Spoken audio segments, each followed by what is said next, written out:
The name Josiah Henson echoes through history, a figure often remembered as the gentle, long-suffering Uncle Tom, a symbol of quiet endurance.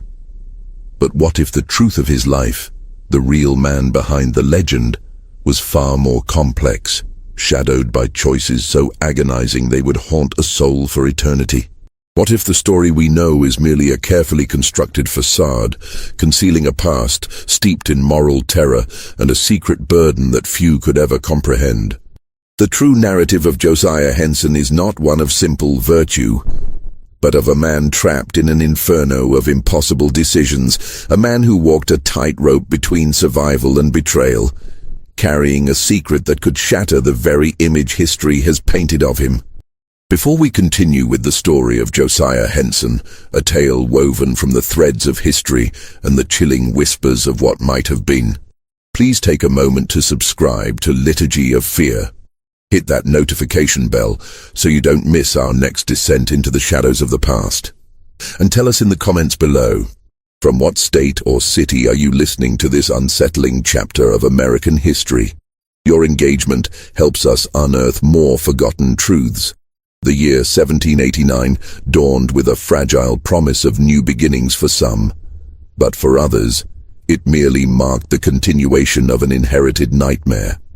In Charles County, Maryland, on the sprawling, tobacco-choked lands of Francis Newman, a child named Josiah was born into bondage. His earliest memories were not of a mother's gentle lullaby, but of the raw, guttural screams that tore through the humid air, the metallic tang of blood, and the acrid smell of fear. He was barely old enough to walk when his father, a man of formidable strength and spirit, had his ear brutally severed for daring to defend his wife from a white overseer's assault. The image of his father, bleeding and broken, yet defiant, was seared into Josiah's young mind, a silent testament to the brutal realities of their existence. Soon after, his father was sold south, vanishing into the abyss of the cotton fields, leaving behind a void that no child should ever know. His mother, a woman named Millie, carried the weight of this trauma like a shroud. Her spirit, once vibrant, dimmed with each passing year, her eyes holding a perpetual sorrow that Josiah learned to recognize as the silent language of their people. She taught him the rhythms of the earth, the secrets of the forest, and the quiet dignity of survival, but also the ever-present danger that lurked beneath the surface of every seemingly calm day. The Newman plantation was a microcosm of the South, a place where human lives were currency, where the crack of the whip was as common as the chirping of crickets, and where the sun beat down relentlessly on fields of tobacco and corn, watered by the sweat and tears of enslaved men and women. As Josiah grew, his physical prowess became undeniable. Tall, powerfully built, with an intelligence that shone in his eyes, he quickly distinguished himself. When Francis Newman's son-in-law, Isaac Riley, inherited a portion of the estate, Josiah, still a young man, was transferred to his service. Riley, a man of fluctuating fortunes and a temperament as unpredictable as the Maryland weather, soon recognized Josiah's capabilities. Unlike many of his peers, Josiah possessed a keen mind for management, an innate understanding of agriculture, and a surprising aptitude for literacy, secretly taught to him by a kind-hearted white boy on a neighboring farm. These skills, rare and valuable among the enslaved, set him apart. It was this unique combination of strength, intelligence, and perceived loyalty that led to his ascent.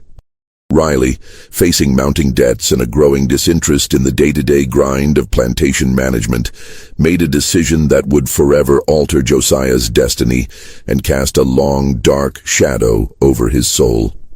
He appointed Josiah as his overseer, or superintendent, as Riley preferred to call it, over the other enslaved people. The promotion was a double-edged sword, a poisoned chalice offered with a deceptive smile. On one hand, it granted Josiah privileges unimaginable to others: better food, slightly better clothing, a small cabin for his growing family, his beloved wife, Charlotte, and their children. It meant a reprieve from the back-breaking labor in the fields, a chance to protect his own from the worst cruelties. But on the other hand, it thrust him into an impossible position, a moral quagmire from which there seemed no escape. He was now the intermediary between the master's capricious will and the suffering of his own people. He was given the whip, not to be used on himself, but on those he called kin, those who shared his bondage, his heritage, his silent prayers for freedom. The psychological complexity of this role was a torment that gnawed at his very core. He was an enslaved man, yet he held power over other enslaved men and women. He was expected to enforce the master's rules, to drive production, to mete out punishments, to maintain order. The other enslaved people looked at him with a mixture of awe, resentment, and fear. Some saw him as a protector, a buffer against Riley's worst impulses. Others saw him as a collaborator, a tool of their oppression, a man who had traded his soul for a few scraps of comfort. Josiah walked a tightrope every single day. He learned to navigate the treacherous currents of plantation politics, to anticipate Riley's moods, to soften the blows where he could, to feign harshness when necessary. He developed a chillingly effective strategy. He would often administer punishments himself, but with a calculated restraint, ensuring the blows were painful enough to satisfy Riley's demands for discipline, yet never so severe as to cause permanent injury or death. He became a master of the performance, a silent actor in a brutal play, his face a mask of stern authority, his heart a battlefield of conflicting loyalties. The air on the Riley plantation was thick with the scent of tobacco leaves curing in the barns, the earthy smell of freshly turned soil, and the ever-present subtle odor of fear. The sounds were a constant symphony of oppression, the distant clang of the blacksmith's hammer, the lowing of cattle, the rhythmic thud of hoes in the fields, and the occasional sharp crack of a whip, sometimes wielded by Riley himself, sometimes by Josiah. Every sunrise brought with it the dread of the unknown. Every sunset, the exhaustion of another day survived. Josiah's cabin, though slightly larger, felt no less a cage. The whispers of his children at night, the soft rustle of Charlotte beside him, were his only solace and his greatest vulnerability. He knew with a chilling certainty that his position, his family's fragile safety, depended entirely on his ability to maintain this impossible charade. The moral tension was a constant suffocating presence, a silent scream trapped within his chest, waiting for the moment it would inevitably burst forth. The humid Maryland summer of 1818 brought with it a suffocating stillness, a prelude to the storm that would forever scar Josiah's conscience. The tobacco crop had been meager, and Riley's debts, always a looming shadow, had grown into a monstrous, insatiable beast. The air on the plantation was thick with unspoken anxieties, the enslaved people moving with a heightened sense of dread, knowing that financial hardship for the master often meant brutal consequences for them. Whispers of sales, of families being torn apart, snaked through the cabins like venomous serpents. It was during this tense period that a young man named Daniel, known for his fiery spirit and his quiet defiance, made a desperate move. Daniel had a wife, Esther, and a newborn son, Jacob, and the fear of their separation had driven him to the brink. One moonless night, Daniel, along with two other young men, Caleb and Samuel, attempted to flee. Their plan, hastily conceived and poorly executed, was doomed from the start. They were apprehended by a group of slave catchers hired by a neighboring planter, their escape thwarted before they had even crossed the county line. The news reached the Riley plantation like a thunderclap. Riley, his face contorted with a mixture of rage and financial panic, immediately summoned Josiah. "Henson!" he roared, his voice echoing through the main house. "They caught Daniel and his accomplices. They're being held at the Miller farm. Go! Bring them back! And make an example of them! Let every soul on this plantation understand the cost of defiance." Josiah felt a cold dread seep into his bones. He knew Daniel, a proud, stubborn young man who had often challenged Josiah's authority, questioning his compromises. He knew Esther, Daniel's wife, a quiet, devout woman whose eyes now held a terror that mirrored Millie's. And he knew Jacob, a tiny, innocent bundle whose future now hung by a thread. Riley handed Josiah a heavy, braided leather whip, its thongs stiff and new. "Make sure they remember this, Henson. Make sure everyone remembers." Josiah's hands trembled as he took the whip. The weight of it felt like 1,000 sins. He rode to the Miller farm, the silence of the journey punctuated only by the rhythmic thud of the horse's hooves and the frantic pounding of his own heart. His mind raced, a whirlwind of conflicting thoughts. He could refuse, but what then? Riley's wrath would be swift and merciless, not just for him, but for Charlotte and their children. He could administer a token punishment, but Riley would see through it, and the consequences would be dire. He could follow orders, but at what cost to his soul? When he arrived, Daniel, Caleb, and Samuel were already bound, their faces bruised and swollen, their eyes defiant yet filled with a desperate plea. Esther stood nearby, clutching baby Jacob, her silent sobs tearing at Josiah's heart. The other enslaved people from the Miller farm watched, their faces a mixture of fear and morbid curiosity. Josiah looked at Daniel, their eyes locking. In Daniel's gaze, Josiah saw not just fear, but a flicker of accusation, a question. "Are you truly one of us, Henson? Or are you merely another of his tools?" Josiah's breath hitched. He thought of Charlotte, her gentle smile, the warmth of her hand in his. He thought of his children, their laughter, their innocent trust. He thought of his father, his ear severed, his spirit broken. He thought of his mother, her silent sorrow. He thought of the fragile, precarious safety he had carved out for his family, a safety that could be shattered in an instant. He raised the whip. The air crackled with tension. Esther let out a small, choked cry. Josiah's arm, usually so steady, felt heavy, leaden. He brought the whip down, not with the full force Riley expected, but with a controlled, agonizing precision. The first blow landed on Daniel's back, a sharp, stinging crack that elicited a gasp, but not a scream. Josiah continued, each stroke a calculated torment, designed to inflict pain without permanent damage, to leave welts that would heal, but scars that would serve as a warning. He counted the blows, his mind a blur, his ears ringing with the sound of the whip and the silent screams of his own conscience.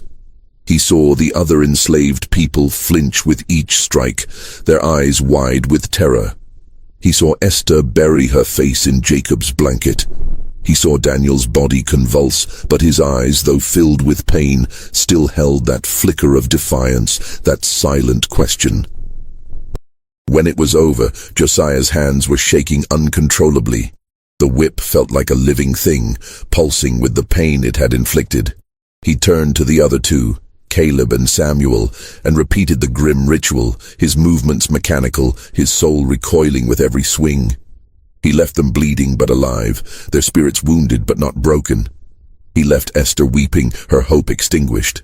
He left the Miller farm with the taste of ash in his mouth, the stench of fear clinging to his clothes, and the chilling knowledge that he had just sacrificed a piece of his soul to protect his own. The journey back to the Riley plantation was a blur. The whip, now stained with the blood of his brethren, lay coiled beside him, a grotesque symbol of his compromise. He had done what was necessary, he told himself, over and over again, a desperate mantra against the rising tide of guilt. He had protected his family. He had ensured their survival, for now. But at what cost? The image of Daniel's eyes, those questioning, accusing eyes, would forever be etched into his memory, a silent condemnation that no amount of self-justification could erase. The dark event had passed, but its shadow would stretch long and cold over the remainder of Josiah Henson's life. The incident with Daniel, Caleb, and Samuel became a festering wound in Josiah's soul, a constant, throbbing ache beneath the surface of his carefully constructed composure. The memory of the whip in his hand, the sound of its crack, the sight of Daniel's flinching back, replayed in his mind with agonizing clarity, especially in the quiet, suffocating darkness of night. He would often wake in a cold sweat, the phantom weight of the whip still in his grasp, the silent accusations of those he had punished echoing in his ears. He tried to rationalize it, to bury it beneath layers of necessity and self-preservation, but the guilt was a persistent, insidious poison, slowly eroding his sense of self. His relationships with the other enslaved people shifted subtly, irrevocably. Some, like old Martha, a woman who had seen generations come and go, would avert their gaze when he approached, their silence a louder condemnation than any spoken word. Others, particularly the younger men, would eye him with a mixture of resentment and grudging respect, understanding the impossible bind he was in, yet unable to forgive the choices he had made. He overheard whispers, fragments of conversations that died abruptly when he drew near. "He's the master's man. He'd whip his own mother if Riley told him to." These words, though unspoken to his face, pierced him deeper than any lash. He felt a profound, chilling isolation, a chasm opening between him and the community he was ostensibly a part of. He was an outsider, even among his own. Yet, paradoxically, Riley's trust in Josiah deepened. The master saw the incident as proof of Josiah's loyalty, his effectiveness, his willingness to do what was necessary. "Henson," Riley would often say, a glint of satisfaction in his eyes, "you understand what it takes to keep order. You're a valuable man, Henson. A truly valuable man." This praise, meant to be a reward, felt like another turn of the screw, tightening the chains of his moral compromise. Riley began to rely on him more heavily, entrusting him with greater responsibilities, managing the crops, overseeing the livestock, even handling small sums of money in the local market. Josiah became indispensable, a fact that both terrified and empowered him. The more indispensable he became, the more he felt trapped, his golden cage growing ever more ornate, yet no less confining. His only solace, his anchor in the turbulent sea of his existence, was his family. Charlotte, his steadfast wife, possessed a quiet strength that both grounded and shamed him. She saw the torment in his eyes, the lines of worry etched around his mouth, and though she never questioned his actions directly, her silent understanding was a constant reminder of the sacrifices he made for them. Their children, Tom, Peter, Isaac, Rebecca, Mary, and Sarah, were his world. Their innocent faces, their laughter, their small hands reaching for his, were the fuel that kept him going, the justification for every agonizing choice. He would watch them sleep, their chests rising and falling in peaceful rhythm, and a fierce, protective love would surge through him, momentarily eclipsing the guilt. He would do anything, to keep them safe, to spare them the horrors he had endured. This fierce love, however, also became his greatest weakness, the lever Riley unknowingly used to control him. The economics of slavery in Maryland during this period were a brutal dance of profit and loss. Tobacco, once the king crop, was slowly exhausting the soil, and prices were volatile. Planters like Riley, who lacked the foresight or the capital to diversify, found themselves increasingly vulnerable. Land values fluctuated, and the constant threat of debt loomed large. For the enslaved, this meant one thing: they themselves were the most valuable asset, the most liquid form of capital. A man, a woman, a child. Each represented a sum of money that could be used to pay off a debt, to buy more land, or simply to keep the master afloat. The fear of being sold south to the brutal cotton and sugar plantations of Alabama, Mississippi, or Louisiana was a constant, chilling specter, a fate worse than death for many, as it meant almost certain separation from family and a life of even more extreme hardship. Josiah understood this grim reality better than anyone. He saw the ledgers, he heard Riley's anxious conversations with creditors, he witnessed the desperate measures other planters took. He knew, with a cold certainty, that their fragile existence on the Riley plantation was always one bad harvest, one failed speculation, one mounting debt away from utter collapse. Just when we thought we'd seen it all, The horror of Josiah's impossible choice intensifies. The weight of his decisions, the silent screams of his conscience, are about to be tested in ways he could never have imagined. If you're finding yourself drawn into this dark corner of history, please like this video, share it with someone who appreciates a truly unsettling tale, and leave a comment with your theories on the moral tightrope Josiah is walking. Your engagement fuels our journey into the past. The year 1825 brought with it a shift in the Maryland air, not just in temperature, but in the very fabric of the Riley plantation's existence. Riley's financial woes, once a persistent hum, had escalated into a deafening roar. His land, depleted by years of tobacco cultivation, yielded less and less. His investments, always speculative, had soured. The creditors, once patient, were now circling like vultures. Josiah, privy to Riley's increasingly desperate conversations and the grim figures in his ledgers, felt the tightening noose of impending disaster. He knew with a chilling certainty that a major change was imminent. One sweltering afternoon, Riley summoned Josiah to the main house. The master's face was drawn, his eyes bloodshot, but there was a forced cheerfulness in his voice that immediately put Josiah on edge. "Henson," Riley began, gesturing for Josiah to stand before his desk. "I have made a decision, a grand decision, one that will benefit us all. Maryland, my friend, is no longer the land of opportunity it once was. The soil is tired, the markets are fickle. But Kentucky, Kentucky, a land of fertile ground, of new beginnings, of prosperity." Josiah listened, his heart sinking with each word. He knew the rhetoric. New beginnings for the master often meant renewed suffering for the enslaved. Riley went on to explain his plan. He would move his entire property, his enslaved people, his remaining livestock, and what little equipment he could salvage, to a new farm in Kentucky, near the town of Daviess County. He painted a vivid picture of a promised land, where the work would be lighter, the food more plentiful, and families would remain intact. "No more sales, Henson," Riley declared, his voice booming with false sincerity. "We will build a new life together, a community, a family in Kentucky." Then came the pronouncement that both elevated Josiah and plunged him into a deeper abyss of moral torment.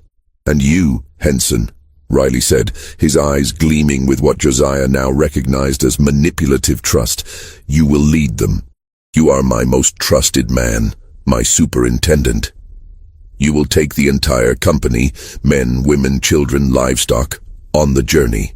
You will guide them safely to Kentucky. I will follow later, once I have settled my affairs here. You will be in charge, Henson. The fate of all of them rests in your capable hands." Josiah's mind reeled. To be entrusted with such a responsibility, to lead his people to what was promised as a better life, was an honor.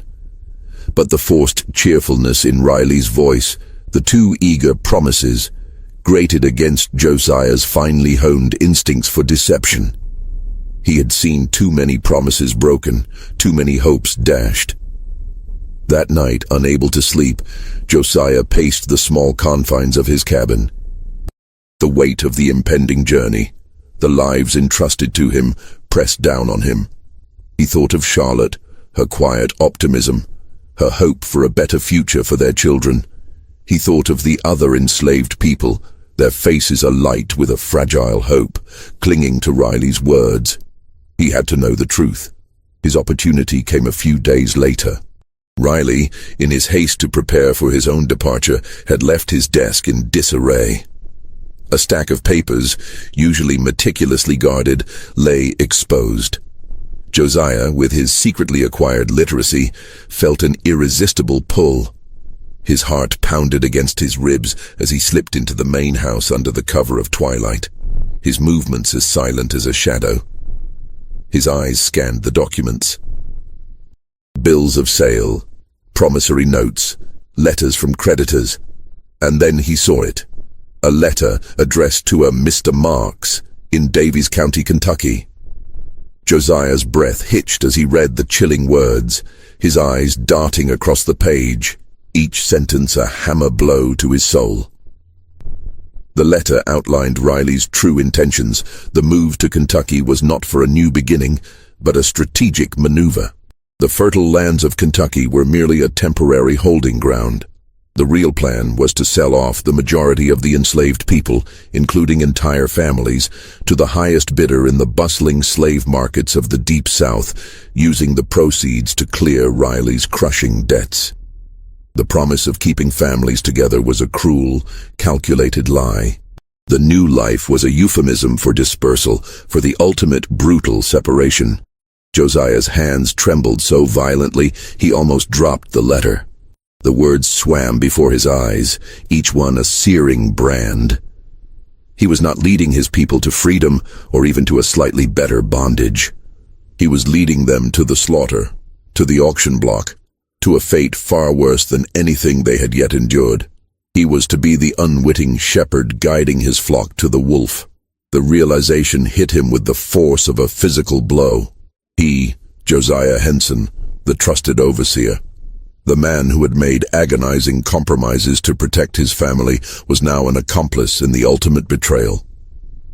He was to deliver his own people into the hands of their destroyers.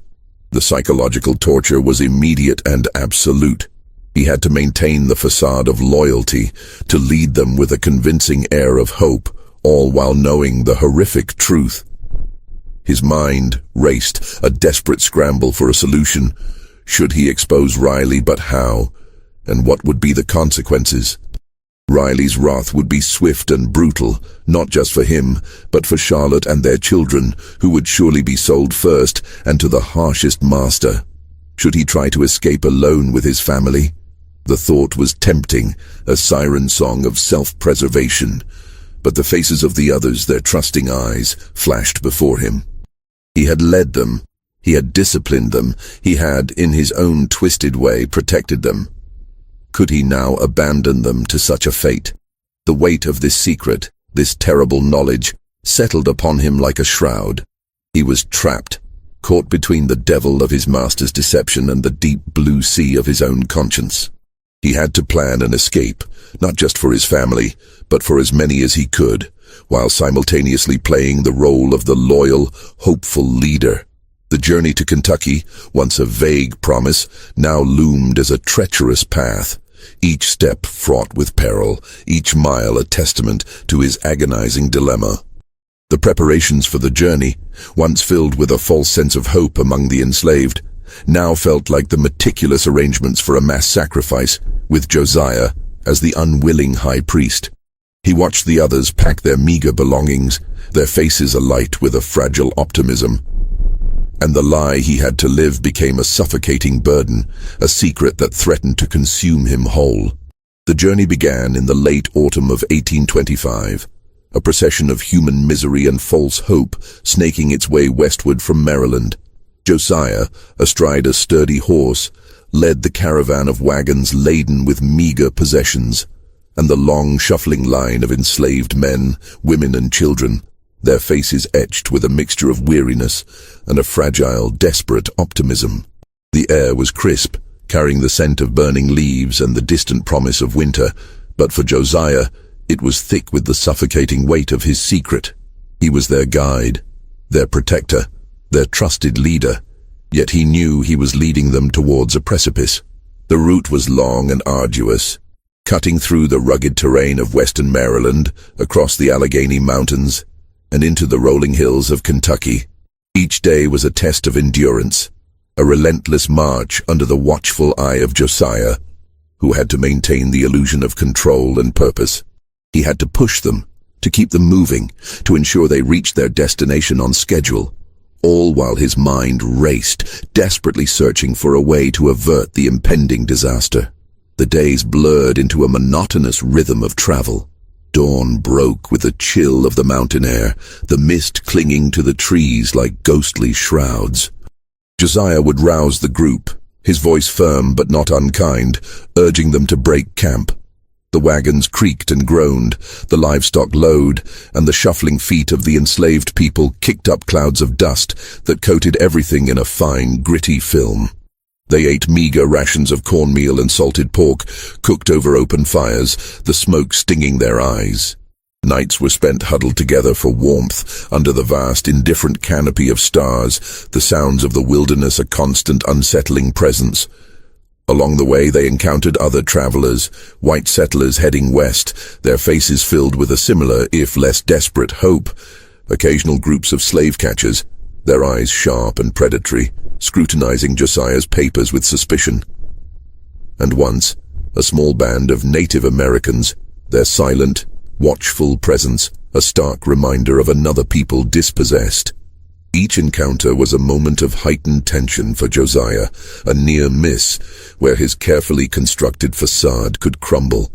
He had to be vigilant, to answer questions with a practiced ease, to present himself as the loyal, efficient overseer, all while his heart hammered against his ribs. One incident in particular etched itself into Josiah's memory. They were deep in the mountains, the path narrow and treacherous, when a young woman named Ruth, exhausted and ill, collapsed. Her infant, a tiny wailing bundle, lay beside her. The group faltered, their progress halted. Josiah knew they couldn't afford delays. Riley's instructions had been clear. Maintain pace, avoid drawing attention. He also knew that leaving Ruth behind meant certain death or recapture. He looked at the faces of the others, their eyes pleading, their fear palpable. He thought of Charlotte, of his own children. He made a decision. He ordered 2 of the stronger men, Jacob and Daniel, not the same Daniel from the earlier incident but a younger, quieter man, to fashion a makeshift litter. He personally helped carry Ruth and her child, slowing their progress, risking Riley's wrath, but unable to abandon them. The act, though small, was a silent rebellion, a testament to the lingering humanity within him, a defiance of the cold logic of his master's orders. It earned him quiet gratitude from some, and a renewed, if fragile, trust from others. Yet the psychological torture of his secret never abated. He would watch the children play, their innocent laughter echoing through the valleys, and a wave of nausea would wash over him. He would listen to the adults discuss their hopes for Kentucky, their plans for a small garden, a slightly better cabin, and he would have to force a smile to offer words of encouragement, all while knowing the bitter truth. He felt like a ghost, moving among the living, privy to a horror they could not yet perceive. He often found himself staring into the flickering flames of the campfire at night, his mind replaying the words of Riley's letter, trying to find a loophole, a way out. He considered escaping with his family multiple times. He knew the routes, he had the skills, but each time the faces of the others, their trusting eyes, held him back. He had led them this far. Could he truly abandon them to their fate? The burden of his perceived leadership, the responsibility he had reluctantly accepted, now bound him more tightly than any physical chain. He was leading them to their doom, and the knowledge was a constant, suffocating presence, a silent scream trapped within his chest. The journey, which stretched for weeks, became a crucible, forging Josiah's resolve even as it chipped away at his soul. He learned to lie with conviction, to project an aura of unwavering loyalty to Riley, even as he secretly plotted defiance. He learned to read the subtle signs of danger, to navigate the treacherous landscape of human suspicion. He was a man divided, a leader of a doomed procession, and the weight of that duality threatened to crush him with every passing mile.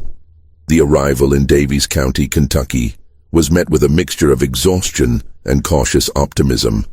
The new farm, though smaller and less established than Riley's Maryland estate, offered a temporary reprieve from the relentless journey. The enslaved people, weary but hopeful, began the arduous task of clearing land, building cabins, and planting crops, their spirits buoyed by the promise of a stable future. Josiah, however, saw only the grim reality behind the facade. The land was indeed fertile, but the master's absence, prolonged by his affairs in Maryland, was a glaring red flag. Riley had sent a local agent, a man named Mr. Finch, to oversee the initial operations. Finch was a cold, calculating man, his eyes devoid of warmth, his words clipped and precise. He treated Josiah with a grudging respect, acknowledging his efficiency. but there was an underlying current of suspicion in his demeanor. Josiah, ever vigilant, noticed the subtle signs. Finch's frequent hushed conversations with local traders, the way he would scrutinize the enslaved people with a detached, appraising gaze, as if calculating their market value. The evidence of betrayal began to mount, small, insidious clues that chipped away at the fragile hope of the others. The promised new tools never arrived. The quality of their rations, initially slightly better, quickly deteriorated. Most damningly, Finch began to conduct inspections of the enslaved people, lining them up, examining their teeth, their muscles, their overall health, much like a buyer would inspect livestock. He would make notes in a small, leather-bound ledger, his pen scratching ominously. Josiah, observing these chilling rituals, felt a cold dread spread through him. He knew what these inspections meant. He tried to find a way to confirm his fears, to gather irrefutable proof. One evening, feigning illness, he managed to slip into Finch's temporary office in the main cabin. His heart hammered against his ribs as he rummaged through the papers, his eyes scanning for anything that would confirm the letter he had read in Maryland. He found it. A series of correspondence between Finch and Riley, detailing the plan to sell off the excess stock, a chilling euphemism for human beings, to buyers in New Orleans and Natchez. The letters even contained a preliminary list of names, and Josiah's blood ran cold as he saw familiar names, names of families he had led across mountains and rivers, names of people who trusted him. His own family's names were not on the initial list, a small, terrifying mercy, but he knew it was only a matter of time. Riley's debts were deeper than he had imagined, and the sale of a few would not be enough. The knowledge was a suffocating weight. He was living a lie, leading his people to their doom, and the clock was ticking. He had to act. But how? A direct confrontation with Finch would be suicidal, leading to his immediate sale, and likely his family's. He had to maintain his facade, to continue playing the loyal overseer, even as his soul screamed in protest. The tension on the farm grew palpable. The enslaved people, though still largely unaware of the full extent of Riley's treachery, sensed the shift in the air. Their initial optimism began to curdle into unease. Whispers of the market and the South began to circulate, hushed and fearful. Josiah would catch their eyes, filled with unspoken questions, and he would have to force a reassuring smile, a lie that tasted like ash in his mouth. One afternoon, a small group of traders arrived, their faces hard, their eyes calculating. They spent hours with Finch, poring over the ledger, occasionally glancing towards the fields where the enslaved people toiled. Josiah watched from a distance, his muscles tensed, his mind racing. He saw Finch point towards a young mother, Abigail, and her two small children. Abigail, a gentle soul, had been among the most hopeful on the journey. Josiah felt a surge of protective fury, a desperate need to intervene, but he knew he couldn't. Not yet. He had to wait, to plan, to find the opportune moment. The master's arrival weeks later brought no relief. Riley was even more haggard, his forced cheerfulness now completely gone, replaced by a grim, desperate resolve. He immediately began to meet with Finch and the traders, their conversations held behind closed doors, their voices low and conspiratorial. Josiah, ever the trusted overseer, was often called in for minor tasks, allowing him to catch snippets of their discussions. He heard prices, dates, destinations. The sale was imminent. The moment Josiah realized he must choose was not a sudden revelation, but a slow, agonizing crystallization of dread. He saw the traders inspecting his own children, their small bodies measured, their health assessed. He saw Charlotte's terrified eyes, her silent plea. He knew then, with absolute certainty, that he could not save everyone. He could not fight the system, not alone. He could not expose Riley without condemning his own family to the very fate he sought to prevent. His choice, agonizing and soul-crushing, became clear. He had to prioritize his family's escape. He had to save Charlotte and their children, even if it meant leaving others behind to face the horrors of the auction block. The The moral weight of this decision was immense, a burden that would forever mark his soul, a secret he would carry to his grave. The accumulation of clues, the mounting evidence of betrayal, had led him to this breaking point, forcing him to make a choice no man should ever have to make. The breaking point arrived with the brutal finality of a gavel striking an auction block. It was a cold, grey morning in late autumn, the air thick with the promise of an early winter. Riley, his face a mask of grim determination, gathered the enslaved people in the main yard. His voice, usually booming, was now clipped and devoid of its usual false cheer. "I regret to inform you," he began, his eyes avoiding the faces before him, "that due to unforeseen circumstances, I must make some difficult decisions. Some of you will be moving on to new opportunities." The euphemism hung in the air, a cruel mockery of their hopes. Josiah watched, his heart a leaden weight in his chest, as the traders, the same men he had seen days earlier, stepped forward. They began to call out names. The first was Abigail, the young mother Josiah had seen them inspect. Her eyes, wide with terror, darted to her two small children, clinging to her skirts. A trader roughly separated them, pulling Abigail towards a waiting wagon, her children screaming, reaching out for her. The sound of their cries, raw and primal, tore through the yard, a sound that would haunt Josiah's nightmares for years to come. Then came the name of Jacob, the strong young man who had helped carry Ruth on the journey. He was torn from his wife Esther, who collapsed to the ground, her silent sobs shaking her entire body. One by one, families were shattered, lives irrevocably broken. The air was filled with the sounds of weeping, of desperate pleas, of the chilling indifference of the traders. Josiah stood among them, his face impassive, his body rigid. He was the overseer, the trusted man. He had to maintain the illusion, but inside, a storm raged. He saw the faces of those he had led, their eyes now filled with a crushing despair, some turning to him, their silent questions a searing indictment. He saw the horror in Charlotte's eyes, her hand instinctively reaching for their children, pulling them closer. He knew with a certainty that chilled him to the bone that his family would be next. Riley's debts were too vast, his desperation too profound. The sight of Abigail's children, their small hands reaching for their mother as she was dragged away, was the final agonizing catalyst. It was a mirror reflecting his own deepest fear. He could not, would not, allow that to happen to Charlotte and their children. The choice, once a theoretical torment, was now a stark, brutal reality. He would save his family, he would escape, and he would do it tonight. The decision, once made, brought with it a grim, cold clarity. He moved with a newfound purpose, his mind racing, meticulously planning every detail. He had observed the layout of the farm, the routines of the few remaining white overseers, the paths through the surrounding wilderness. He knew the moon cycle, the direction of the North Star. He sought out Charlotte, his eyes conveying the urgency of his message without words. In the privacy of their cabin, he whispered his plan, his voice low and steady, masking the tremor in his heart.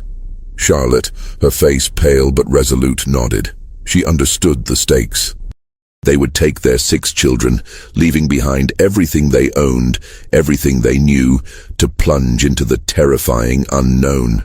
They spent the day in a blur of forced normalcy, their movements precise, their faces carefully neutral. Josiah gathered what little food he could discreetly acquire, a small sack of cornmeal, some dried meat, a few hard biscuits. Charlotte sewed small pouches for the children to carry their meager belongings, a few precious trinkets, a worn blanket. They spoke in hushed tones. Their children, sensing the gravity of the situation, remained unusually quiet, their wide eyes watching their parents with a mixture of fear and trust. As dusk settled, casting long, eerie shadows across the farm, the sounds of weeping from the separated families still echoed faintly in the distance, a haunting reminder of the fate they were desperately trying to escape. Josiah waited until the last embers of the overseer's fire had died down, until the sounds of the farm had settled into the rhythmic chirping of crickets and the distant hoot of an owl. The night was moonless, cloaked in a thick, oppressive darkness that was both a blessing and a curse. Josiah led his family out of their cabin, each step agonizingly slow, each rustle of leaves beneath their feet sounding like a thunderclap. He carried the youngest child, Sarah, in his arms, her small body a warm, fragile weight against his chest. Charlotte held Mary's hand, guiding the other children, their small figures barely visible in the gloom. They moved like phantoms, skirting the edge of the fields, their bare feet silent on the damp earth. Every shadow seemed to hold a lurking danger. Every distant dog bark sent a jolt of terror through Josiah's veins. He remembered the stories of slave catchers, their bloodhounds, their relentless pursuit. He remembered the fear of recapture, the brutal punishments that awaited those who dared to seek freedom. As they neared the edge of the woods, a twig snapped loudly behind them. Josiah froze, his heart leaping into his throat. He spun around, his eyes straining into the darkness, his hand instinctively reaching for the small, crude knife he had hidden in his belt. Nothing, only the rustling of leaves in the wind, a false alarm, but a stark reminder of the constant peril. They plunged into the dense woods, the trees closing around them like a protective yet menacing embrace. The darkness here was absolute, broken only by the faint, shimmering light of the distant stars filtering through the canopy. Josiah relied on his intimate knowledge of the wilderness, his senses heightened, guiding them by the feel of the terrain, the subtle shift in the wind, the faint scent of pine. The children, though tired and frightened, moved with remarkable quietness, their small hands clinging to their parents, their trust absolute. Charlotte, her face a pale blur in the darkness, moved with a quiet determination, her eyes fixed on Josiah, a silent pillar of strength. As they put more distance between themselves and the farm, the sounds of human misery faded, replaced by the symphony of the night forest. But the silence was not peaceful. It was pregnant with the unspoken fears, the desperate hopes, and the crushing weight of the choices Josiah had made. He was leading his family towards an uncertain freedom, leaving behind a community he had, in his own way, betrayed. The night of their escape was not just a flight from bondage. It was a flight from the moral wreckage of his past, a desperate scramble for survival that would forever be tinged with the bitter taste of guilt. The escape itself was a blur of primal fear and desperate endurance. For weeks, Josiah and his family moved under the cloak of darkness, guided by the North Star and the faint whispered directions passed along the clandestine network of the Underground Railroad. They traveled through dense forests, across icy rivers, and over treacherous mountains, their bodies aching, their stomachs gnawing with hunger, their spirits sustained only by the fierce, unyielding hope for freedom. Each rustle in the leaves, each distant dog bark, each shadow that danced in the moonlight sent a jolt of terror through Josiah's veins. He carried the youngest children when their small legs gave out, his powerful frame straining under the weight, his mind a constant whirlwind of vigilance and prayer. Charlotte, a silent pillar of strength, kept the older children moving, her eyes fixed on Josiah, her faith in him unwavering. As they journeyed northward, the faces of those left behind in Kentucky haunted Josiah's waking hours and invaded his restless sleep. He saw Abigail's screaming children, their small hands reaching for their mother. He saw Esther's broken face as Jacob was dragged away. He saw Daniel's accusing eyes, the silent question of his betrayal. The weight of their suffering, the knowledge of the fate he had condemned them to, pressed down on him. A suffocating burden that even the crisp, free air of the North could not alleviate. He had saved his family, yes, but at what cost to his soul? Was he a hero for securing their freedom, or a coward for abandoning his brethren? The question gnawed at him, a relentless torment. Finally, after weeks of harrowing travel, they crossed the border into Canada. The moment was not one of triumphant celebration, but of profound, exhausted relief, tinged with a deep, pervasive sorrow. The air felt different, lighter, yet the psychological chains of his past remained. They were free, yes, but the scars of bondage and the deeper wounds of his moral compromises were etched into his very being. In Canada, Josiah and his family began the arduous task of building a new life. He worked tirelessly, clearing land, building a cabin, establishing a community for other fugitives. He became a respected leader, a beacon of hope for those who followed the same perilous path to freedom. But even amidst his tireless work and the burgeoning community, the ghosts of Kentucky lingered. Years later, a chance encounter brought a chilling confirmation of his deepest fears. A newly arrived fugitive, a man named Caleb, not the same Caleb from the Maryland incident, but a younger man who had been on the Kentucky farm, recognized Josiah. Their reunion was brief, fraught with unspoken tension. Caleb, his eyes hollow, recounted the horrors that followed Josiah's escape. Riley, enraged by Josiah's perceived betrayal, had indeed sold off the remaining enslaved people, including many of the families Josiah had led from Maryland, to the brutal markets of the Deep South. Abigail's children had been sold separately. Esther, broken by Jacob's sale, had succumbed to despair. The news was a confirmation of Josiah's worst nightmares, a brutal validation of his agonizing choice, and a fresh wave of guilt washed over him, threatening to drown him in its depths. He had saved his own, but at the expense of so many others. The moral complexity of his actions was not diminished by his family's freedom. It was amplified, a constant nagging question that would forever define his legacy. Josiah Henson's life in Canada became a testament to resilience and an unwavering commitment to helping others find the freedom he had so desperately sought. He established the Dawn Settlement, a thriving community for fugitive slaves in Dresden, Ontario, where he worked tirelessly to provide education, vocational training, and a safe haven for those escaping the brutal realities of American slavery. He traveled extensively, speaking out against the injustices of bondage, his powerful voice echoing in abolitionist circles across North America and even in England. He became a conductor on the Underground Railroad, personally guiding scores of men, women, and children to freedom. His intimate knowledge of the escape routes and his unwavering courage making him a legendary figure among the enslaved. In 1849, at the urging of abolitionist friends, Josiah dictated his autobiography, The Life of Josiah Henson, formerly a slave, now an inhabitant of Canada, as narrated by himself. It was a powerful, moving account of his journey from bondage to freedom, a testament to the human spirit's capacity for endurance.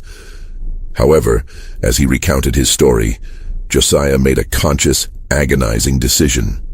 He sanitized certain parts, carefully omitting the darkest, most morally ambiguous chapters of his life.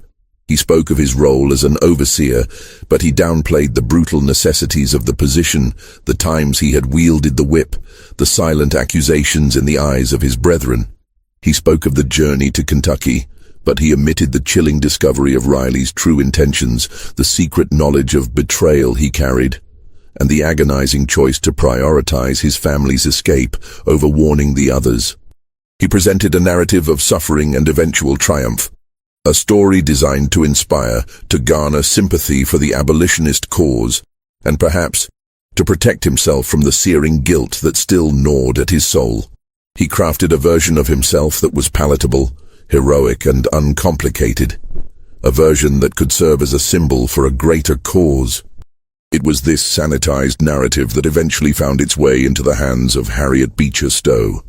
Deeply moved by Henson's account, particularly his journey to Kentucky and his eventual escape, Stowe used his life as a primary inspiration for her seminal anti-slavery novel, Uncle Tom's Cabin, published in 1852. She transformed Josiah Henson, the complex, morally tormented man, into the fictional character of Uncle Tom, a figure of unwavering piety, passive endurance, and ultimate martyrdom. The irony was profound, and for Josiah, deeply unsettling. He, a man who had wielded the whip, who had made impossible choices, who had carried the crushing burden of a terrible secret, was now remembered as the gentle, submissive Uncle Tom. The public embraced this simplified, idealized version, a symbol of Christian suffering that resonated deeply with the moral sensibilities of the time. But the real Josiah Henson, the man who lived with the ghosts of Kentucky, the man who knew the bitter taste of compromise, remained largely unknown. His true story buried beneath layers of literary interpretation and historical convenience. Even in his later years, as he continued his work and received accolades for his contributions to the abolitionist movement, the shadow of his past never fully lifted. He carried the weight of his choices, the silent screams of those he had left behind, the knowledge of the darker truths he had never fully revealed. Perhaps in his private moments, in the quiet solitude of his cabin, he revisited those agonizing decisions, those moments when he had to choose between his family's survival and the fate of others. Perhaps he wondered if he could have done more, if there was another path he could have taken. While no definitive smoking gun documents explicitly detailing Josiah's internal torment or his full knowledge of Riley's betrayal have surfaced, the historical record offers tantalizing hints.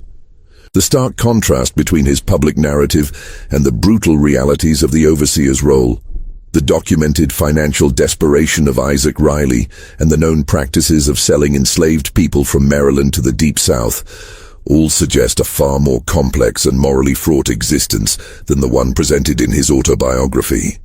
The very act of sanitizing his story, a common practice among former slaves seeking to present a heroic narrative for the abolitionist cause, speaks volumes about the unspoken burdens they carried. Josiah Henson was not merely a victim. He was a survivor who made impossible choices in an impossible system. A man whose true legacy lies not in the simplified image of Uncle Tom, but in the chilling, unexamined depths of his moral courage and his enduring secret guilt. If Josiah Henson's harrowing journey and the unsettling moral complexities of his life have left you questioning the narratives we often take for granted, then you're exactly where you need to be. Don't forget to subscribe to Liturgy of Fear for more deep dives into the hidden corners of history. What are your thoughts on the impossible choices Josiah faced? Do you see him as a hero, a survivor, or something far more ambiguous? Share your insights in the comments below, and let's continue to unravel the unsettling truths that lie beneath the surface of our past.